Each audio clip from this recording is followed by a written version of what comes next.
إنا لله وإنا إليه راجعون. إن القلب ليحزن وإن العين لتدمع، ولا نقول إلا ما يرضي ربنا، وإنا على فراقك لمحزونون.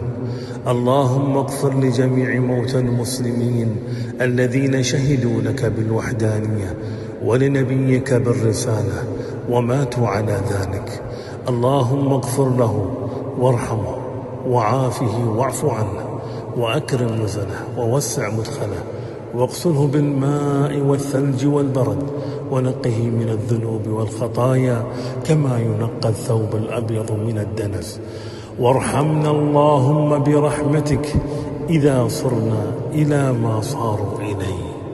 اللهم اغفر له، اللهم اغفر له وارحمه برحمتك يا أرحم الراحمين.